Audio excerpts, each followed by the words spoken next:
sounds good. Yeah, many young people. That's good. They showed up.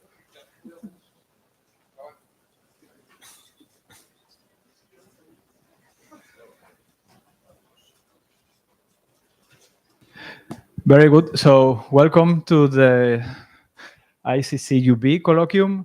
So today we have Zohreh Davoudi from University of Maryland with us. We are extremely happy that she accepted our invitation for today. So first, let me introduce Zohreh a little bit because she has, some very interesting, I think, career, especially for the young people in here. So Zohreh is actually from Iran originally, where she studied her bachelor and master's at Sharif University of Technology.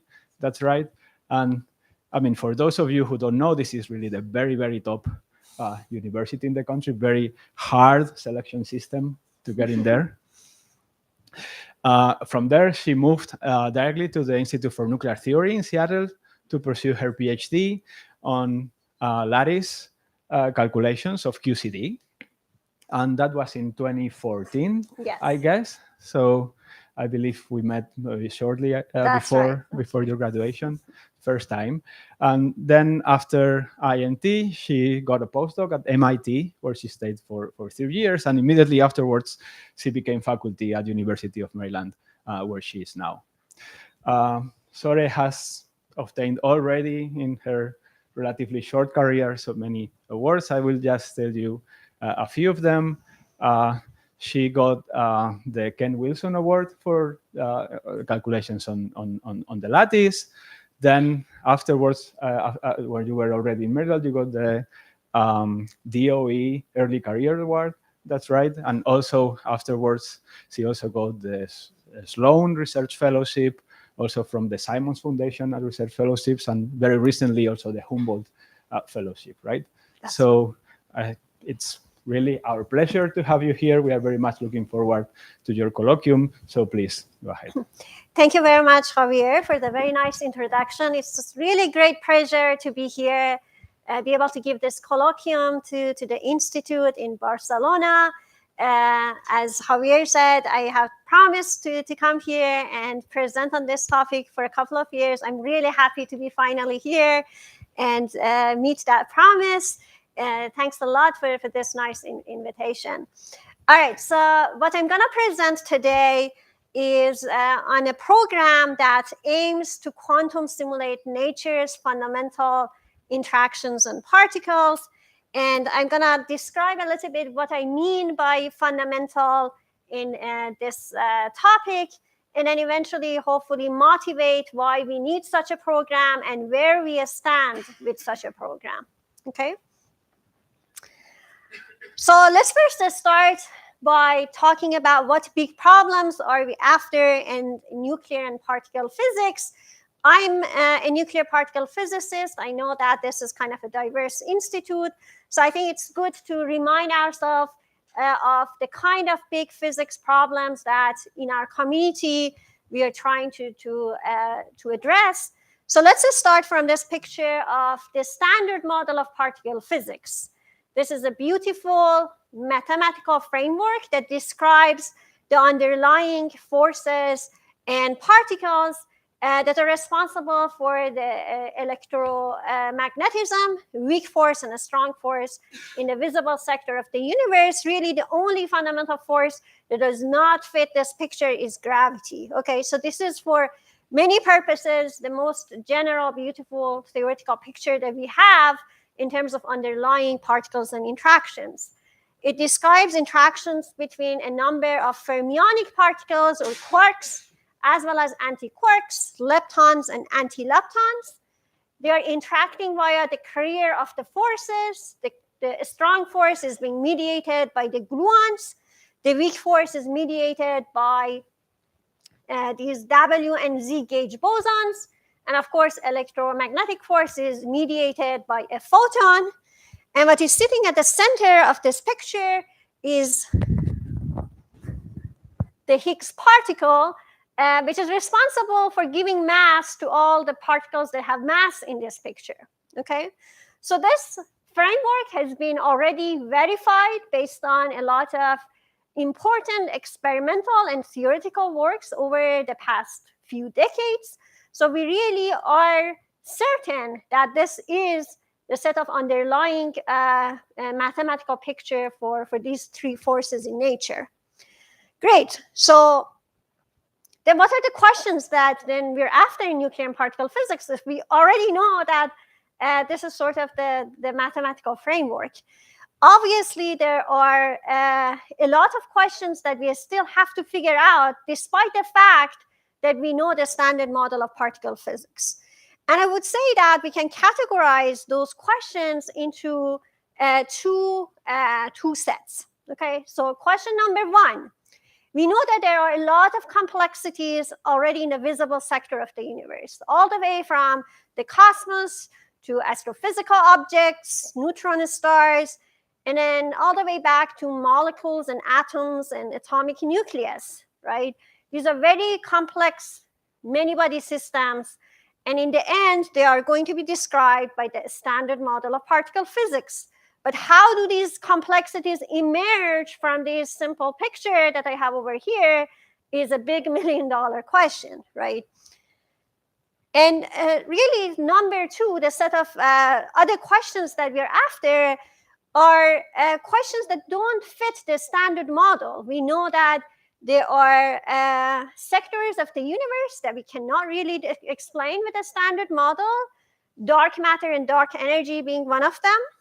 We know that there are questions like the dominance of matter over antimatter in the universe that is not quite described by the standard model rules. And we also know that there is, for example, a hierarchy of forces. Gravity is so much weaker than some other forces. How and why, right?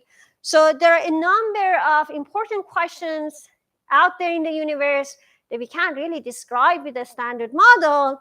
Nonetheless, we still need to understand the standard model and how it plays out in the visible sector of the universe to be able to learn something about those questions beyond the standard model.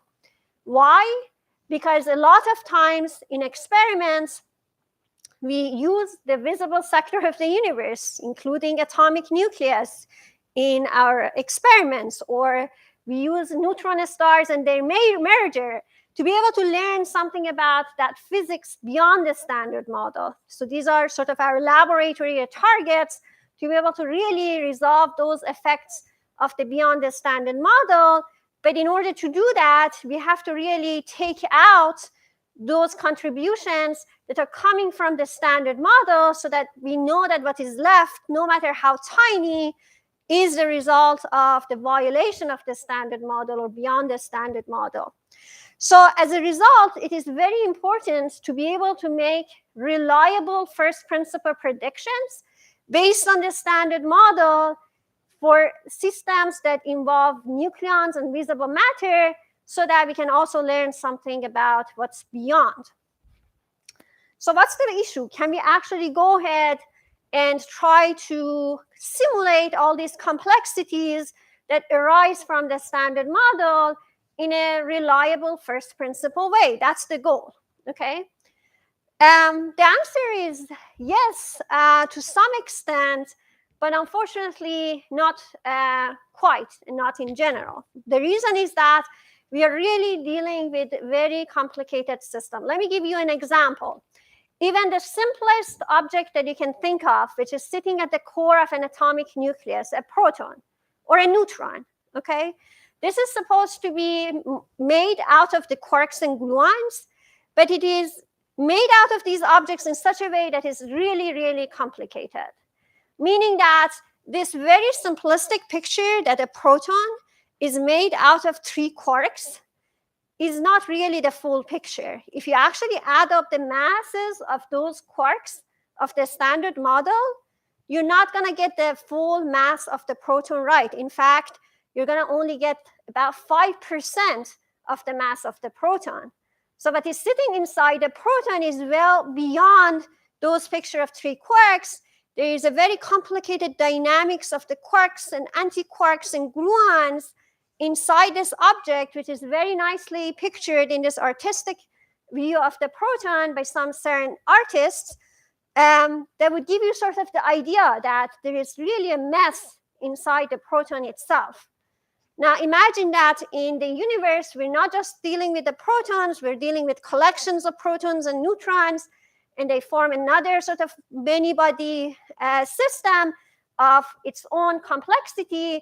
And eventually we're dealing with the mass of these objects in form of stars and galaxies and supernovae, okay? So how are we supposed to describe all these complexities, starting from the quark and gluon degrees of freedom? So to summarize, when even simulating a single proton means that we are dealing with an infinite body problem. Why? Because these are not only quantum mechanical systems, they're also relativistic at this subatomic level. And at that level, we need quantum field theories as opposed to just quantum mechanics to describe these systems. And quantum field theories are really infinite dimensional quantum mechanical systems, okay? So despite this complexity, we as theorists did not give up. In fact, over 40, 50 years back, physicists started to think about, all right, we know the standard model, but we really want to do calculations that are rooted in the standard model, no matter how difficult it is. Let's see how we can achieve it. So they decided to develop this lattice gauge theory program, or a lattice QCD. Lattice means that it is sort of a computational method that would allow you to take these like fields in the standard model, and instead of having them everywhere, you would just put them on single sites on a finite extent lattice, so that now you have a finite dimensional sort of problem to deal with. And in the end, you have to do it in such a way that you can take the right limits and recover your infinite dimensional continuum field theory. So it's kind of a computational tool. And then you use classical computers to be able to solve the equations of a standard model, in this case, the strong force, which is really sort of the bottleneck when it comes to performing these non-perturbative calculations. A strong force, or quantum chromodynamics, is really at the heart of the complications when it comes to making these predictions in the standard model. Okay, so what is this slide about? This is just a snapshot of a paper that I just took from about 40 years ago by some Columbia researchers at the time, Norman Crest and collaborators, when they wanted to start to perform these kind of calculations. And I want to point out two interesting facts about this paper. Number one is the fact that at the time they had access to computers that were 10 orders of magnitude or more slower than what we currently have in terms of our supercomputers. And they only had access to a few kilobytes of memory, all right? And as a result, the calculations that they started to do were very, very small. They were thinking about lattices that were only 4 points along each of a space or time directions. So they were actually like baby problems. They were not able to make any predictions for nature based on the calculations that they were doing at the time, but they did not give up. They wanted to really develop all the formalism, all the theory and algorithm that are required to do this problem, despite the fact that the hardware at the time did not have the capability that would allow these calculations to do any meaningful sort of physics. So that's number one. Number two, I have sort of this picture from the paper that shows that these theorists, these are like pure theorists. They had no training in hardware or sort of computer engineering. Nonetheless, they figured out that the computers that were available to them were not good enough in terms of their memory and connections and sort of architecture. So they started to actually build the cluster that they need to perform these calculations more effectively. In fact, they were thinking about these gauge theories, multiplying and storing SU3 matrices, essentially. But you have to do it in a way that makes these really tough Monte Carlo calculations simple, even though this was like a small lattice, but they still had to really sort of play around with the hardware to make it work. So this is what is called a code design of the hardware. And in fact, at some point, they started to team up with professional hardware developers at IBM. And this effort led to one of the most successful supercomputing cluster units, which is called IBM's Blue Gene series, which really started from these QCD developments. So that's an example of how the applications in pure science can really impact the course of developments in the hardware. I'm talking about this because I want you to, at some point later in the talk, recall these developments. When it comes to quantum computing, remember that we are at this stage today, okay? We're dealing with very limited hardware.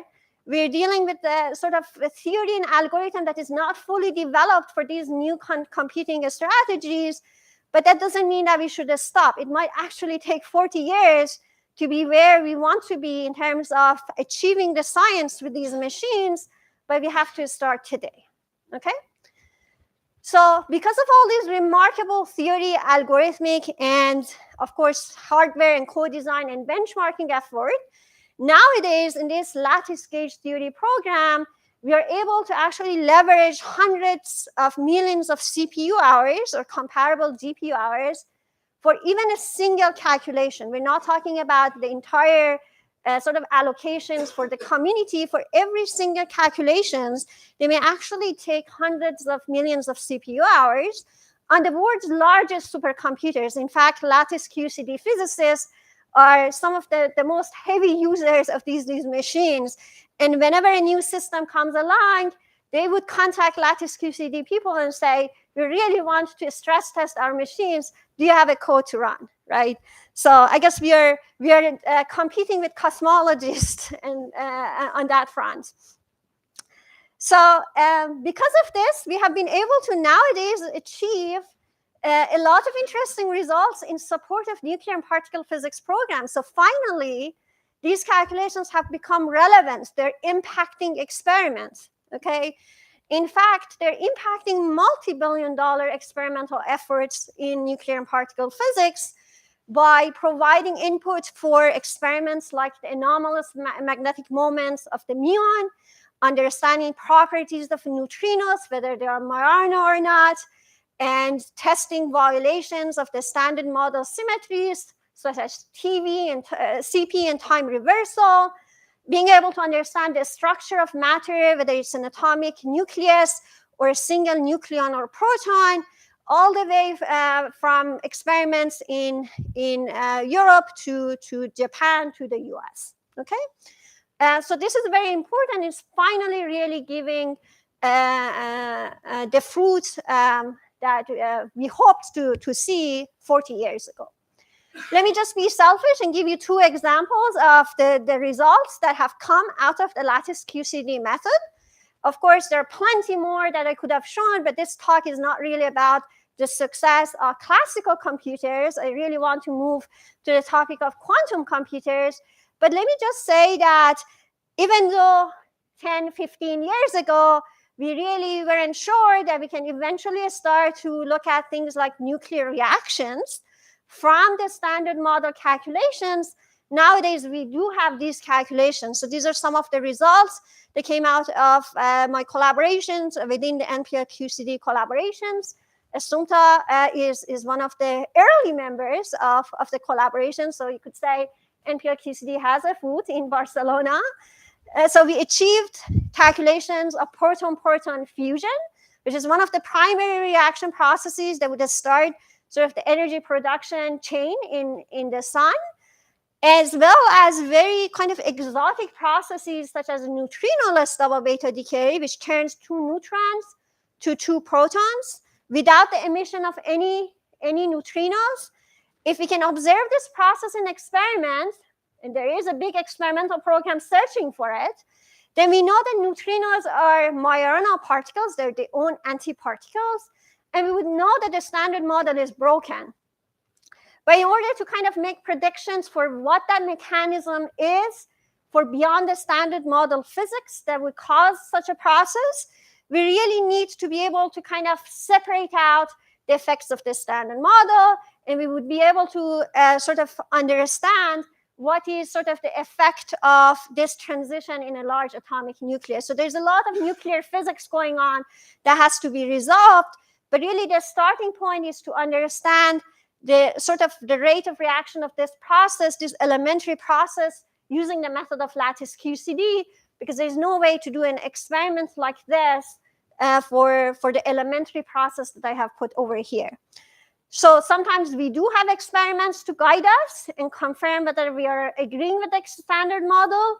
Sometimes we do not have the experiments. They're either hard, like this low energy PP fusions to perform, or they're just not even possible unless they are in a large atomic nucleus. So this way we can just like separate it out and really make reliable predictions. So this is great. This is showing that classical supercomputers are already starting to lead the way in enabling the physics at the sort of complex level, right, at the level of these atomic nuclei from the standard model. And therefore, sort of, we are starting to kind of get hopeful that, yes, starting from the standard model, maybe we can learn something about dynamics and phases of matter and beyond. But of course, these are still very small steps, okay? In other words, we have been able to do calculations that are first principle, maybe up here at the level of few body physics, these nuclear reactions with a few number of nucleons. Eventually, we want to be in the realm of many body physics, be able to describe large atomic nuclei, even the interior of a neutron stars, and also start to understand some sort of more dynamical processes that are important in describing, for example, the early universe. How do we deal with that? Okay?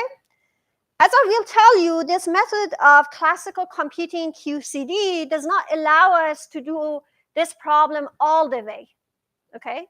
And I will tell you why. But in the meantime, in the community, we have kind of a roadmap in mind that doesn't require that we start from the standard model and directly predict problems in the many-body sector. We would think that either using experimental data or these lattice QCD calculations that I mentioned in the few-body sector, we can start to constrain some effective models of nuclear physics, whether in form of effective field theories or phenomenological models that start with protons and neutrons as the degrees of freedom. You would forget about quarks and gluons. At the sort of low energy level, we only care about nucleons and protons. As long as I know effectively how they interact and I can constrain those interactions from the underlying theory, then you can just feed them into many-body nuclear structure and reaction calculations, and they can deliver results in the many-body physics. That's the idea. Okay, so it is sort of a multi-step program that starts from the standard model but takes help from these more effective calculations to be able to make more reliable predictions. These calculations by themselves are also very hard. Okay, despite the fact that they are now kind of non-relativistic quantum calculations, they are still quantum many-body calculations. And we know that quantum many-body physics is hard. Okay, so it is not the case that you kind of are able to completely solve this problem, but at least you can alleviate some of the computational costs by doing this kind of program. Okay, so why is that we can't really directly start from the standard model and make predictions all the way to many-body physics? Let's talk about some features of these calculations. So first of all, doing these first principle simulations of nuclei is hard. And the reason for that is primarily sort of three facts of life. Number one is that the complexity of these systems grows factorially with the number of quarks. Now, if you're dealing with a large atomic nucleus that you use in your experiment, for example, to detect dark matter, like you use germanium with 76 nucleons.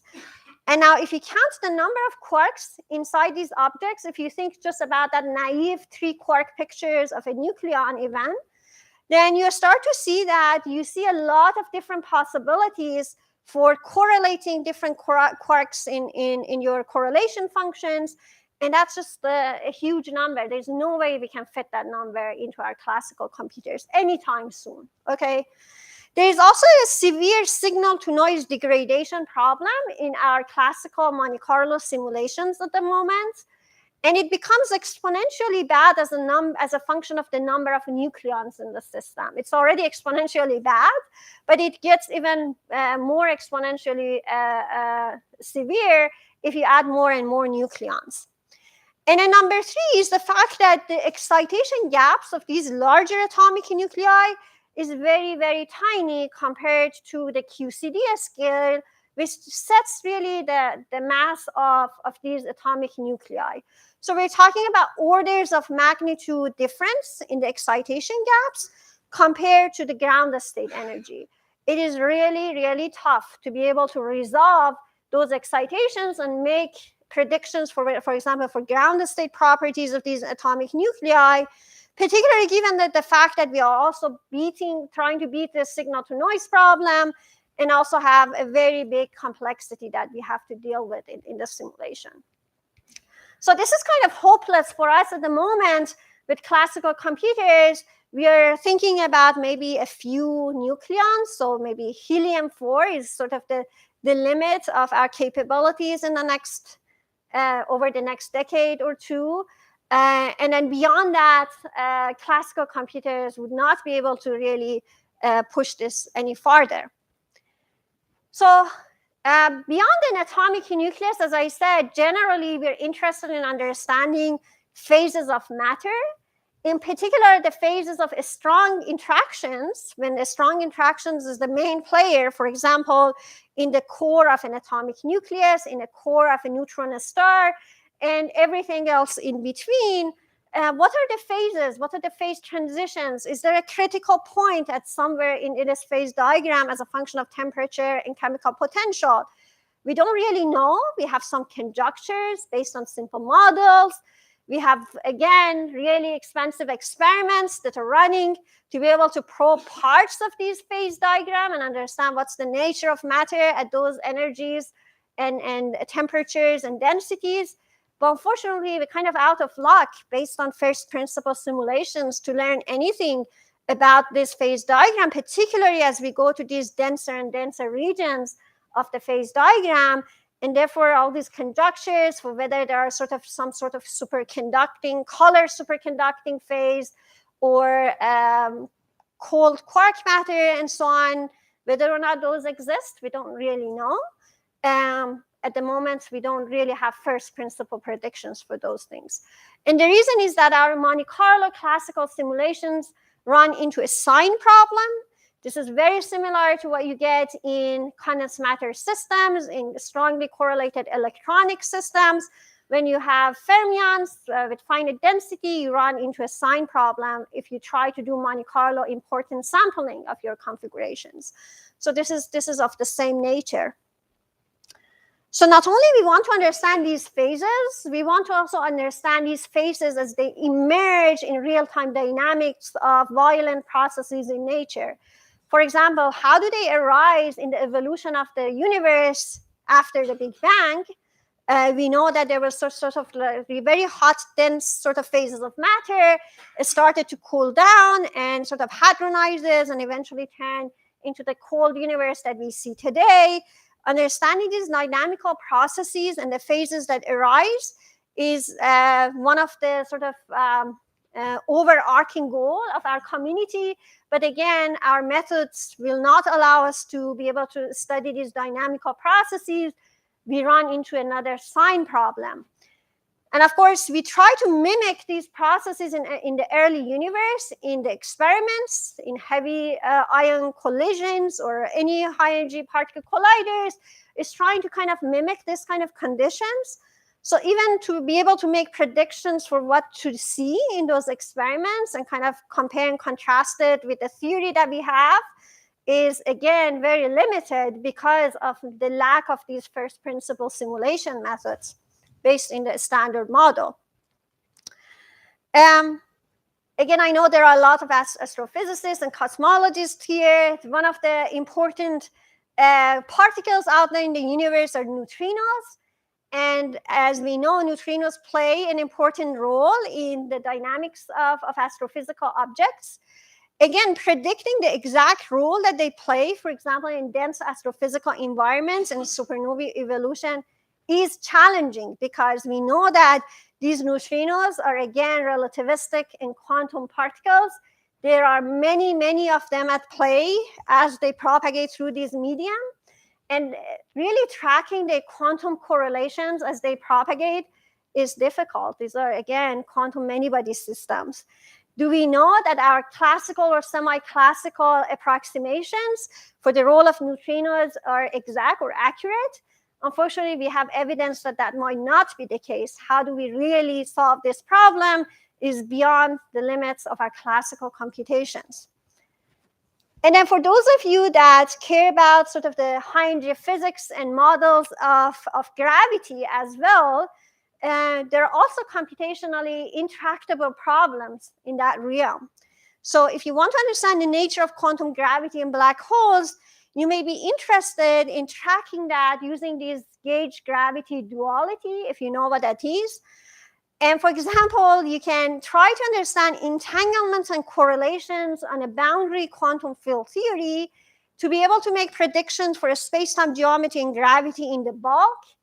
But again, we're dealing with a strongly correlated quantum field theories on the boundaries, and being able to make predictions for these correlations is really beyond sort of the realm of perturbative calculations, and you need non-perturbative calculations of things like entanglements, okay? So again, that's another area where different computational technologies may come to our rescue to understand sort of the nature of these quantum gravity models. Okay, so these are our computationally intractable problems in nuclear and particle physics, or at least like a subset of them, a big subset of them.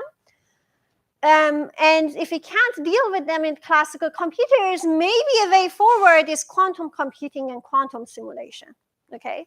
So at least we understand the physics drives for realizing a different computational technology.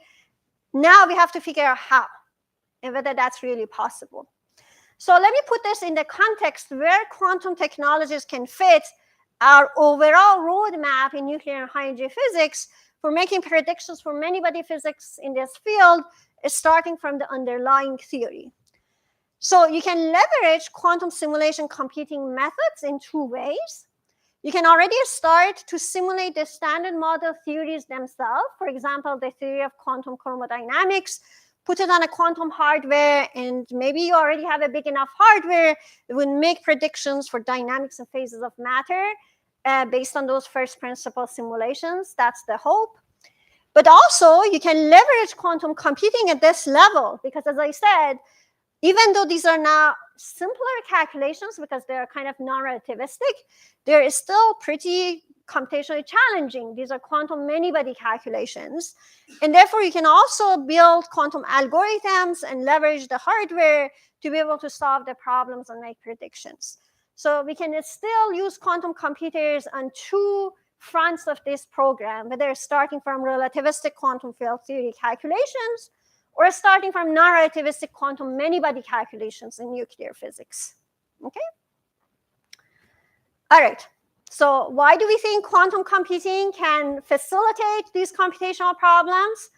Really, at the heart of it are two reasons. Number one, we're using a quantum mechanical system to encode another quantum mechanical system. So that's very natural. So even though the system that you're trying to simulate is a quantum many-body system that has an exponentially large Hilbert space as a function of the system size, you're using another quantum mechanical system to encode it. So your encoding is really polynomial, not exponential in nature now, and therefore it's really compact. So that's number one advantage.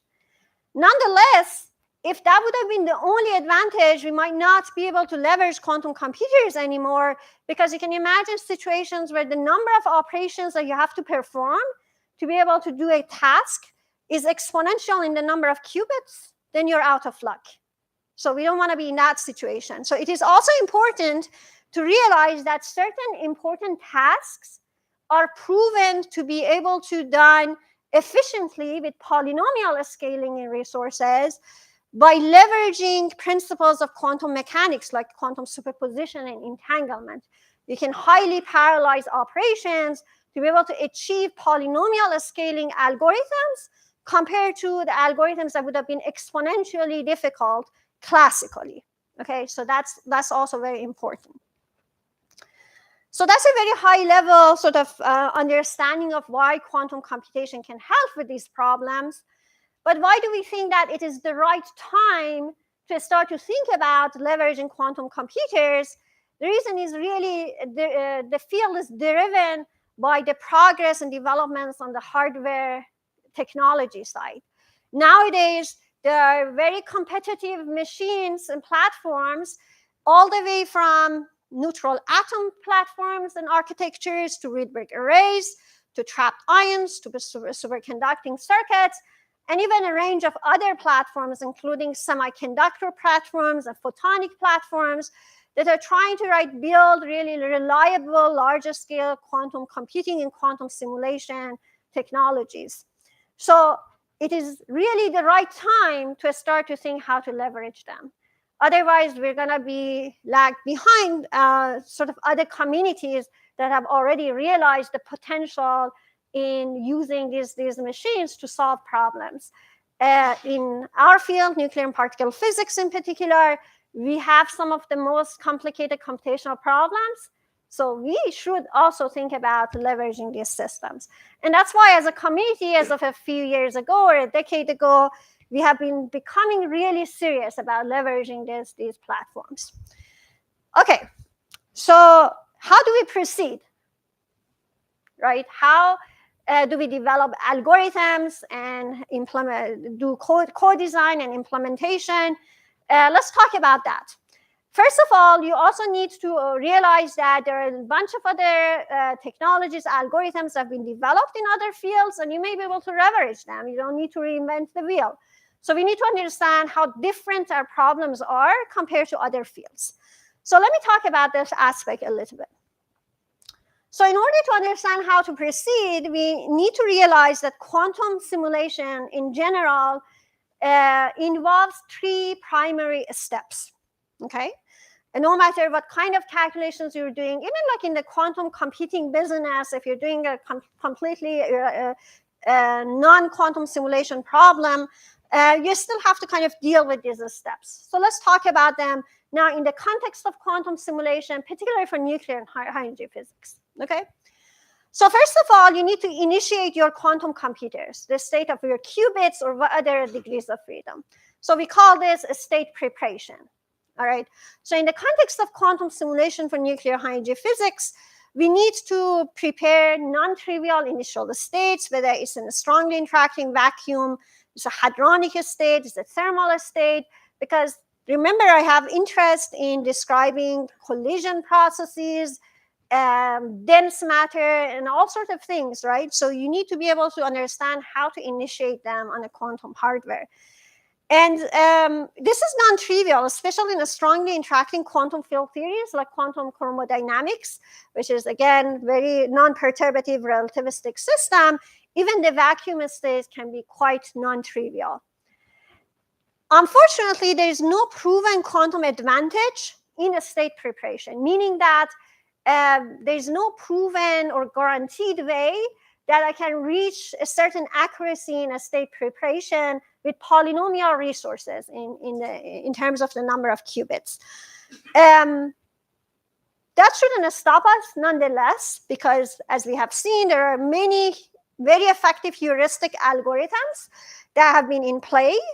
And in the end of the day, if you leverage some knowledge of the states and symmetries and physics considerations, you can actually beat down some of these pure sort of computer science scalings for state preparations because we have our sort of physics input into the problem. So I'm not going to go into this, but of course, this is a very non-trivial step in quantum computers, and there are a lot of important research going on to understand how to facilitate this aspect.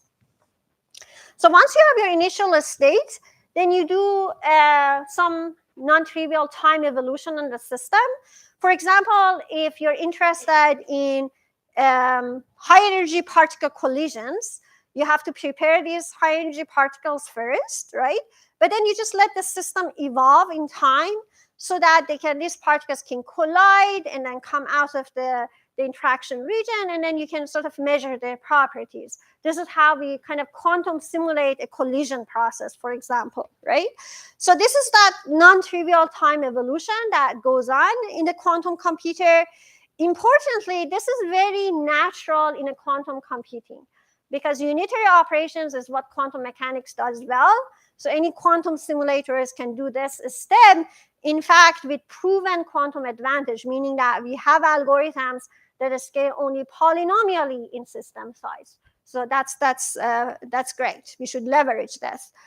This depends on the mode of simulator. I talk about this in a moment, and the choices of Hamiltonians and basis states and so on.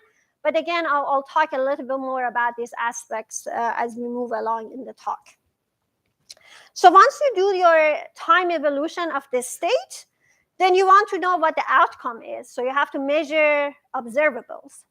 So what kind of observables? Well, in nuclear and particle physics, for example, we're interested in a bunch of local and non-local correlation functions. It would be great if we can get dynamical correlation functions as well, and we can do that, in fact, using quantum computers. Getting scattering S matrices and inclusive, exclusive cross sections and so on is also pretty natural in this quantum hardware. We can also get things that are beyond what we can get from our classical algorithms, like information about entanglement structure of the states and so on, or the kind of things that are very useful, it turned out. So if we can learn something about the entanglement of the states, maybe we learn something about correlations and thermalizations and equilibration, it turned out. So there are efficient but approximate algorithms that can also do this step. And all of these may require non-trivial circuits to be designed to be able to do them. But we know sort of for most of these things how it works at the moment. So something that I really want to emphasize is the fact that even in the far-term era of quantum computing, when we have larger scale, fault-tolerant computers with millions of qubits, we may still have to think about keeping our advanced supercomputers, classical computers, around. Why? Because first of all, as I said, there is no advantage, proven advantage in a state preparation. So we can still use our classical computers. Like, for example, for the problem of gauge theories, we have these conventional lattice QCDs that will give us some important information about the states themselves that hopefully we can encode into our quantum wave functions that we initiate on quantum computers and really facilitate these tasks. So we can actually leverage classical computers to do parts of the computations that they can do well, and then port the part of the calculation that is hard for classical computers, like time evolution, to the quantum computers. Importantly, if you're talking about thousands and millions of qubits, there is a huge amount of information stored in those wave functions. If you want to learn all of that, you have to turn it into classical bits, right, to be able to kind of read off that information. You can't do that. You can't really read off the entire wave function. It's impossible. You don't have classical computers to be able to encode it. But still, even if you want to learn partial information about this stage, there might be a huge amount of information to store, to process, and so on. So you need your supercomputers around to be able to do that processing for you. Okay, so you can imagine that in the far term of quantum computing, our supercomputing centers are going to be essentially this joint quantum processor QPUs that are working alongside with the CPUs and GPUs, and they're doing the tasks that are suitable for quantum computers and the kind of transferring the rest of the tasks to the quantum or the classical processors. And therefore, we have sort of these new sort of computing system that really leverages both types of technologies. That's really sort of the far term. And this is sort of the kind of idea that many of these supercomputing centers around the world are really now trying to figure out and put together a plan for. Okay. All right, so what approaches do we have to this important step, the time evolution, and just kind of general quantum simulation? I mentioned that there are different modes of these quantum computers. On this side, we have analog quantum simulators, and all on this side, we have universal digital quantum computers. You can think about like a spectrum. On this side of the spectrum, you have like fully analog systems, and on this side, you have fully universal digital systems, and there's anything in between. Okay, so you have also these hybrid modes when you have analog digital. So what is an analog quantum simulators? It means that you have a physical system that has some intrinsic degrees of freedom. Could be fermions, could be bosons, could be spins of various types. And you would just like leverage those to directly encode the degrees of freedom in your target system. If you have enough capability and control in the experiment, then you should be able to engineer this Hamiltonian to look like the Hamiltonian of the target system as well. And if you can achieve that, then as soon as you turn on your experiments, you're actually doing the real-time dynamics in a continuous manner on that system. This is called analog quantum simulation. So that's really great, that's powerful, but as long as you really have this mapping between degrees of freedom and you can engineer the Hamiltonian to look like the Hamiltonian of the target system. If not, then you're out of luck, right? So it is not very flexible, and in particular, if you give me these complex gauge theories of the standard model, at the moment, we don't have an analog quantum simulator for that problem, okay? On this side, we have universal digital computing, meaning that I don't have to worry about accurately engineering the Hamiltonian as a whole. I can just digitize the evolution operator to small pieces and implement each term of the Hamiltonian one by one in that evolution. And in that case, those Hamiltonian terms might look simpler if I have a local sort of interactions. And if I can find a way to decompose those operations into a set of universal single and 2-qubit operations, then I have an algorithm that is completely agnostic to the quantum computer architecture itself. And I can send it to IBM, or I can send it to IonQ company, or another company that uses a completely different technology. But all of them can implement these set of universal gates that works on a qubit, for example. So that's the other side of the spectrum. This is what we do today, sort of with these supercomputers or our classical computers, right? We don't really think about how these operations are run in what architecture, unless you want to do something very special, right, with the GPUs and so on. So that's sort of that side of the story. But you can also, as I said, something in the middle where you leverage the degrees of freedom that are more intrinsic to the hardware, and you still digitize sort of your time evolution. You have a set of gates that you can implement in those particular hardware. Okay. So now I also said that we need to figure out whether we need to reinvent the wheel, or we can leverage what is already out there in terms of quantum information, quantum simulation algorithms. And it is true that many of these algorithms are actually universal, and we can just implement it to our problems. So that's great. On the other hand, we have to also realize that there are certain differences between our problems, and for example, those that people encounter in quantum chemistry or material science, because again, those problems are more sort of in the realm of non-relativistic quantum many-body physics. But these problems, when we start from the standard model to make simulations, we're dealing with different systems that are importantly relativistic. So we have both bosonic and fermionic degrees of freedom that are dynamical, they're coupled. They exhibit both local and global symmetries. The local symmetries are important. These are gauge symmetries that we have to really protect. Otherwise, we will not have any gauge theories that look like the standard model. We also have relativistic systems. That means the particle number is not really conserved for us. And the vacuum state is non-trivial because of that relativistic feature. Importantly, continuum limit is also very important for us, meaning that even if I start on a lattice formulation of the problem, eventually I need to take the limits where the lattice spacing goes to 0 to recover the continuous field theories of nature. That means that the algorithms that we develop need to scale efficiently in that limit as well. So that's an important parameter. Now, as I said, some of you also work on the nuclear structure problems.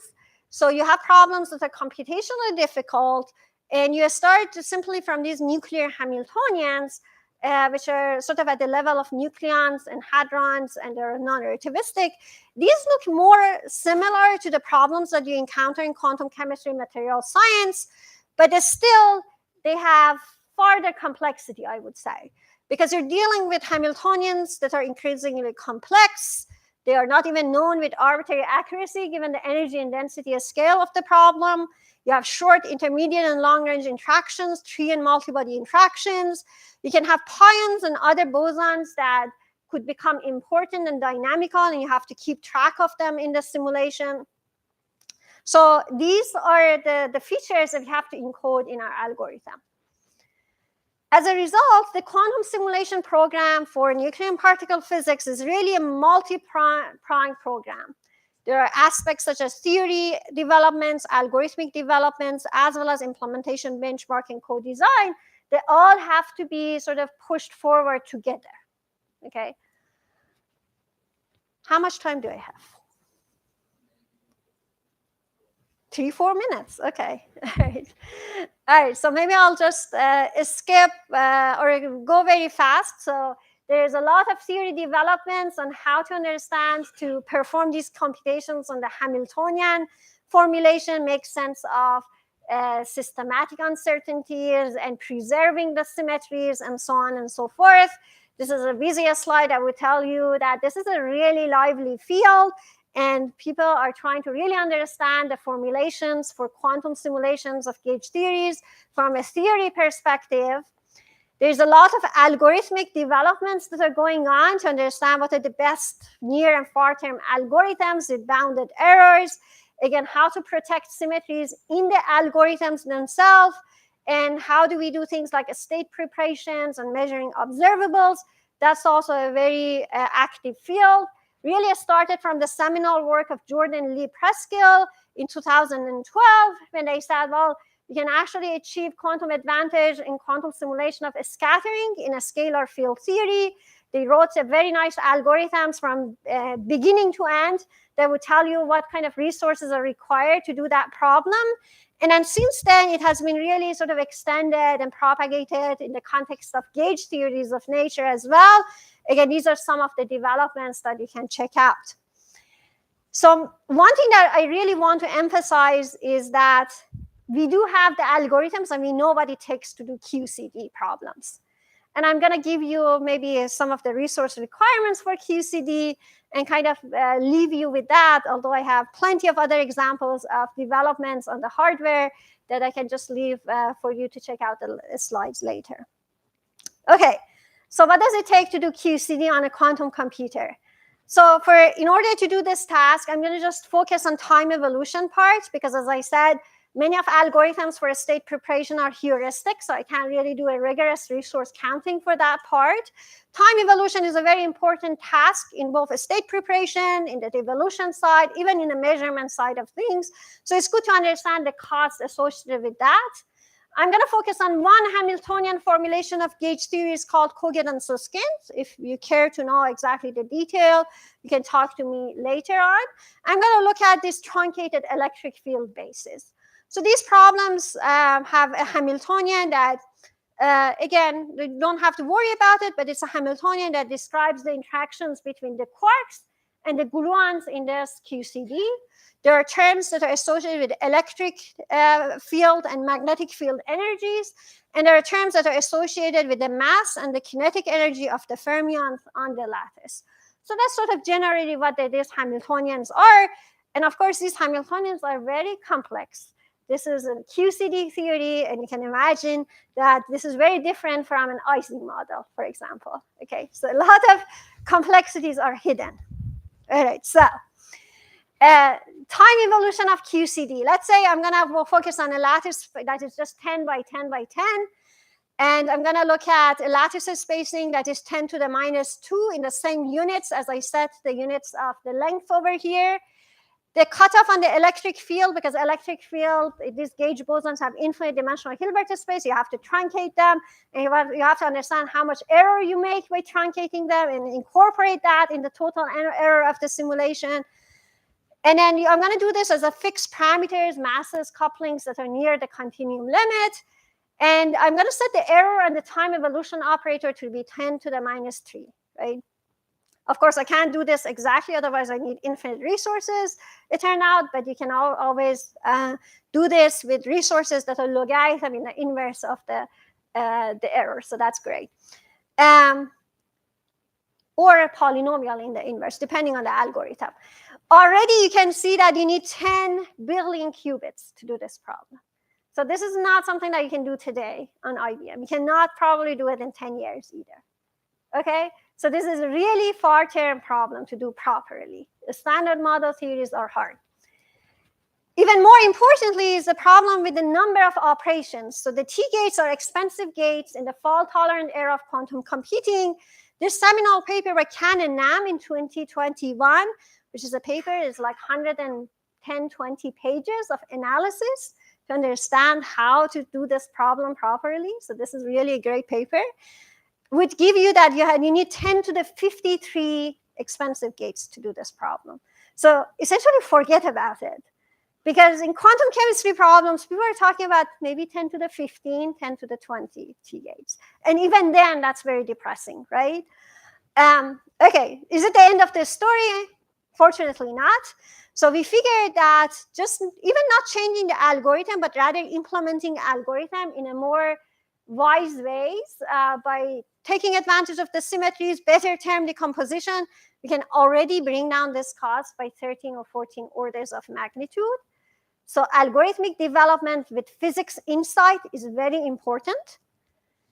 And even more importantly, this really nice paper by Rode et al. In 2024 shows that you can bring down this cost by 25 orders of magnitude if you use a different time evolution algorithm that is near optimal, meaning that it is linear in simulation time and it's logarithmic in inverse error.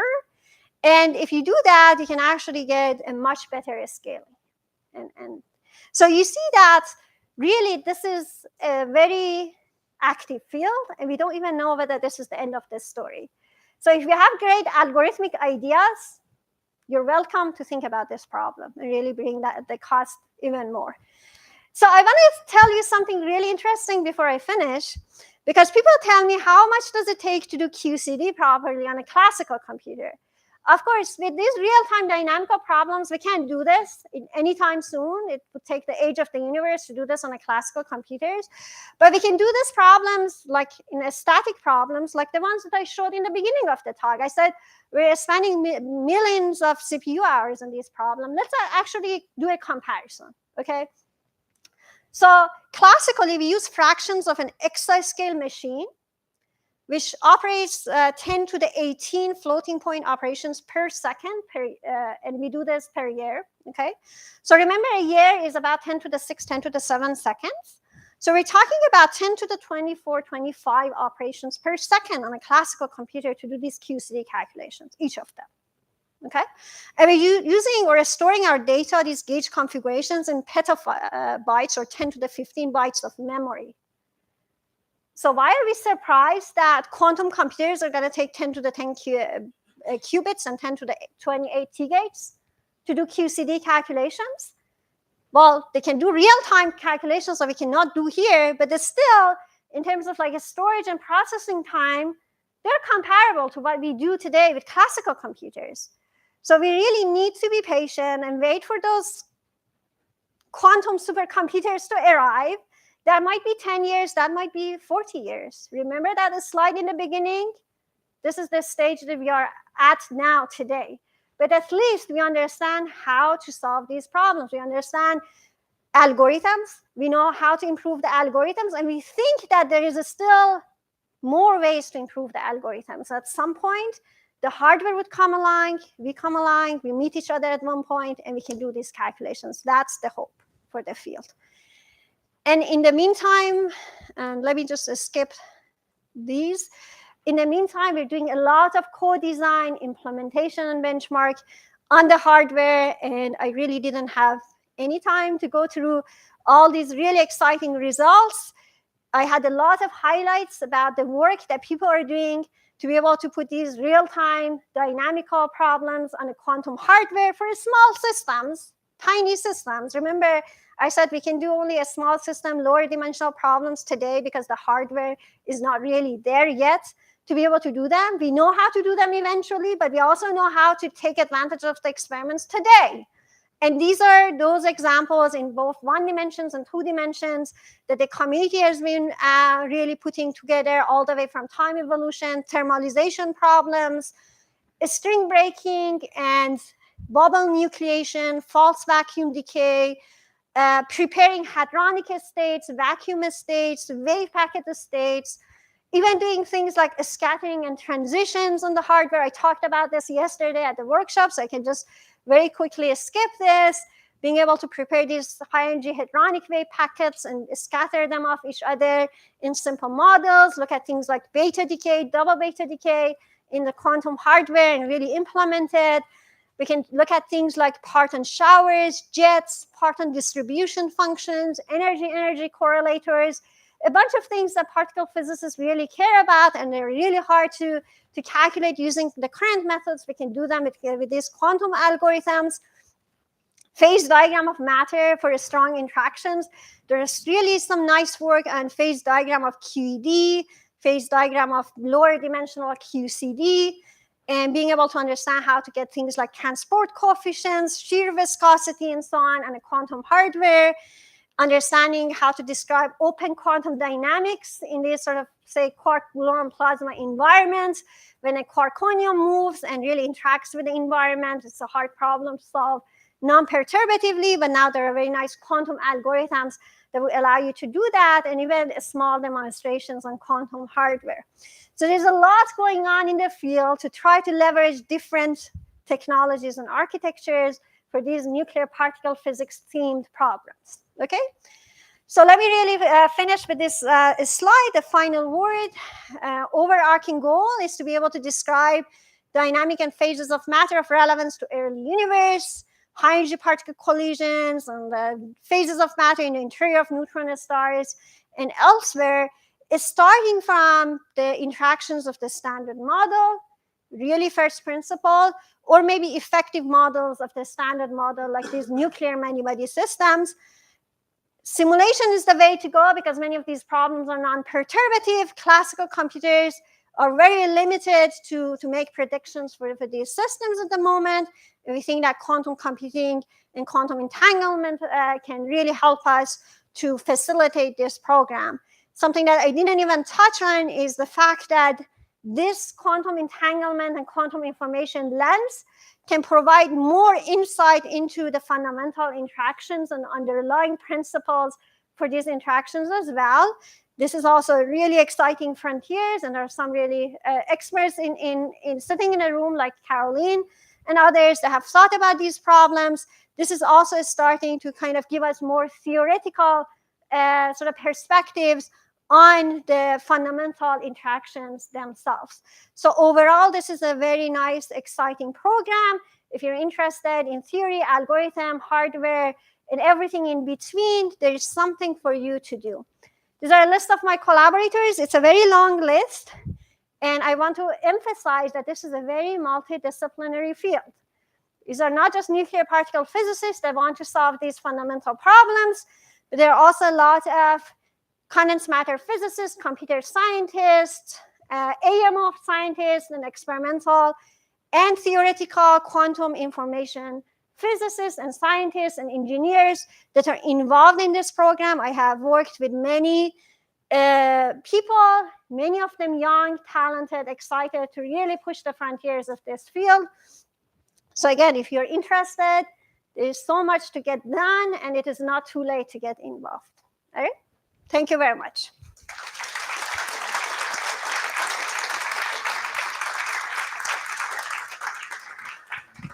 Thank you very much, Zohreh, for the excellent talk. Some questions or comments for her?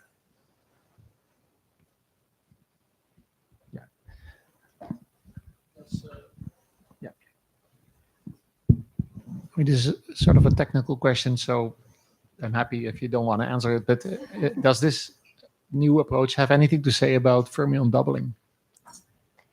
Yes, good questions.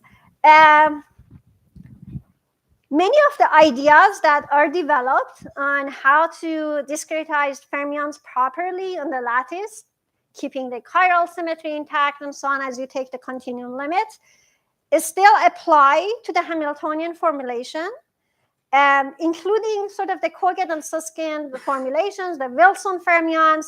And now even today, people are trying to build the Hamiltonian formulations for things like domain wall fermions and overlap fermions.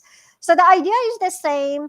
You have to kind of understand how to translate those ideas from the Lagrangian formulation to the Hamiltonian formulations. So I would say this is kind of partially developed. Yes. Any other questions? Yeah.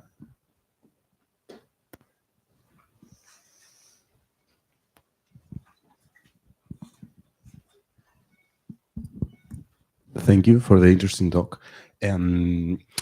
You mentioned, like, for this kind of problems, for example, for the QCD one, that basically it has a continuous nature. Why is it always like, or mainly simulated with qubits instead of continuous variables platforms? That's a very good question. The algorithmic resource requirements that I showed that has been worked out properly is only in the context of universal computing with qubits at the moment. Nonetheless, there are many interesting papers nowadays that are starting to think about how to use bosonic degrees of freedom and continuous degrees of freedom for these quantum field theory simulations where you have bosonic fields in the problem. We do not have the exact resource counting in those problems because there are still issues regarding fault tolerance and error corrections that have to be kind of dealt with in terms of the continuous variable and bosonic quantum computing, although there are some solutions. But in order to really do this kind of rigorous resource analysis, you have to have everything in place to be able to start to do that. But that being said, the implementations and demonstrations that are happening right now are showing the promise in encoding bosonic fields into these like bosonic variables or continuous variables. So I'm very hopeful that eventually that's sort of the strategy that might be able to save us from some of these huge costs that we have to pay by encoding these bosons into the qubits. Very good question. Yes.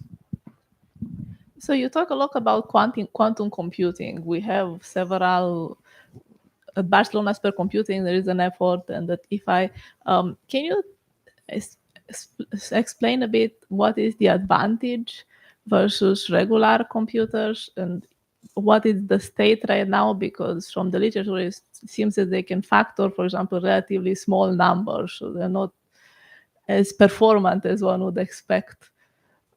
What has been your experience with the quantum computers?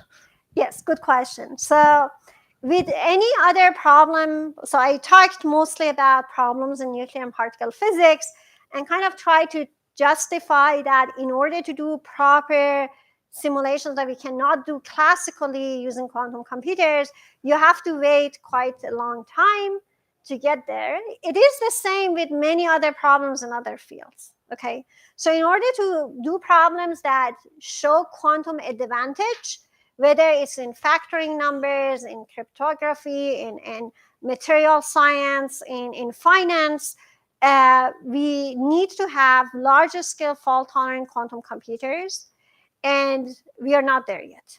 Okay, so there are computers that operate hundreds to even thousands of qubits nowadays, but they're not at the stage where they can do error-corrected calculations that are reliable.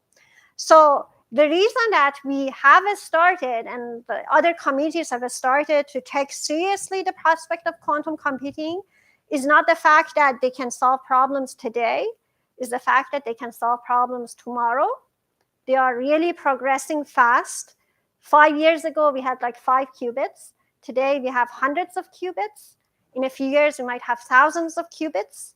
error corrections is becoming reality. There are several experimental papers that are now published in Nature and so on that show that you can actually do error corrections and reach the thresholds that we want. So it is the matter of time. And within a few years, within a decade or two, we are going to have this new technology. Are we ready to take advantage of it and be the first users of this great technology? That's the point. And that's why we're starting to train the workforce. We're starting to understand in different fields how to leverage this technology that's there. It's also very important to feed into these companies that are trying to develop the hardware and develop the algorithms. We need the quantum literate workforce to be able to feed into those companies and really speed up the course of developments. And that's why I think these programs are very important. Is there maybe one last question? I don't see. I think maybe we can conclude with this very optimistic view. You. So let's thank Zohreh again.